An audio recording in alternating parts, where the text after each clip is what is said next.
My name is Nicholas Aboagye. How is my identity shaped through sport? To answer that question, we need to look at one of the most integral aspects in how I'm socialized in society, as well as how I experience sports.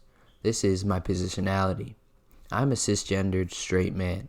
I'm a light-skinned, black, mixed individual. I am a Ghanaian Canadian. I grew up in a middle-class, two-parent household. I'm an English speaker living in the global north. My identity has been thoroughly shaped through sport, as sports has always been a way for me to connect with family. My initials are NBA, Nicholas Benjamin Aboagye. This is because one of the first sports that my dad embraced when he came to Canada was basketball. He watched the Raptors play and became a huge fan of the team, and still is today. My dad would only agree to a name for me with my mom if my initials were NBA. This is because in my dad's culture, names are very important, as you name people after someone or something you admire. This is why my dad does not have the same last name as his dad, as it was not in his culture to give your children the same last name as you. My dad's name is Patrick Aboagye. His father is Samuel Ampofo, and I am Nicholas Aboagye. I was actually named after my grandfather, for my tree name is Kwajo, which Ampofo is my grandfather's last name, and Kwajo is a male born on Monday. So my initials being NBA interlock sports with my identity.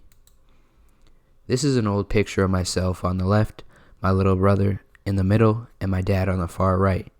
Basketball has always been a way for me and my dad to connect, as we're both big basketball fans. Basketball has taught me lessons about grit, determination, and how they're needed to succeed and overcome adversity. This is a picture of the first Raptors game that I attended in person, which I went with my dad. I was lucky enough to be picked to go on the court with some other kids for the national anthem. My father got to go and was on the sidelines watching me. This was an experience that is still special to us to this day and has led me to a lifelong passion for basketball. My identity has made it easier for me to embrace sports, as sports in modern-day society are catered to cisgendered athletes. This is a privilege that cisgendered athletes, like myself, often do not realize, as society has made our identity the normal, whatever that is. Being a cisgender man also gives me privilege when it comes to playing sports, as it's encouraged for cisgendered men to participate in sports and often discouraged for cisgendered women. Those who are cisgendered have a completely different experience than those who are not cisgendered, who face discrimination in sports and quite often face many barriers that cisgendered people like myself will never experience. When I was a member of my school's wrestling team, athletes were allowed to compete in the gender in which they identified, which was a huge contrast to the rules in many wrestling leagues in the United States, in which sadly transgender athletes were often banned or forced to compete in their assigned gender at birth. I had never thought that this was an issue or even knew about this issue until I heard about the struggle that transgender wrestlers went through in the United States. One thing that's sad about wrestling is that it's often labeled as a quote-unquote white sport, which is extremely harmful as it puts black individuals in a box. And if they stray outside of that box, they're treated as if they're somehow less black for not conforming to society's expectation for what black is.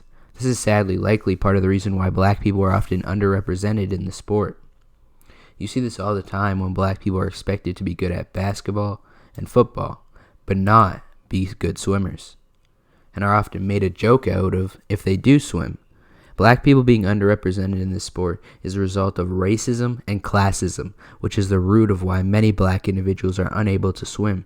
According to Professor Jeff Wiltz, author of Contested Waters, A Social History of Swimming Pools in America, who's quoted saying in a BBC article that the history of discrimination has contributed to the drowning and swimming rates.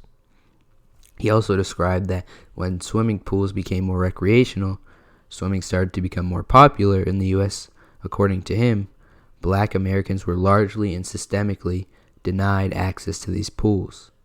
This explains why black people are underrepresented when it comes to swimming, but just goes to show those who make jokes about it are just reinforcing a white supremacist ideology. Being able to play sports like baseball and rep or competitive soccer at a young age demonstrates a tremendous class privilege that I was lucky to have. As professional soccer player Zlatan Ibrahimovic puts it, the high cost to play soccer in the U.S. stops people from different backgrounds from making connections. He says, I dislike it very much because not everyone has the money needed, and the sport should be something for everyone because it unites races and peoples. I agree with Zlatan Ibrahimovic because playing soccer, in my experience in North America, is very expensive. This discourages lower-income families from signing their children up for it, even if they have the skill. I was fortunate enough to have the privilege of playing soccer at a competitive level at a young age. I am proud to be Kwadram Pofo. I am proud to be Nicholas Aboagye. I am proud to be NBA. My names, my culture, my identities, which includes my positionality, are all influenced and shaped the way I have and continue to experience the sport and sports in general. Thank you, and have a good day.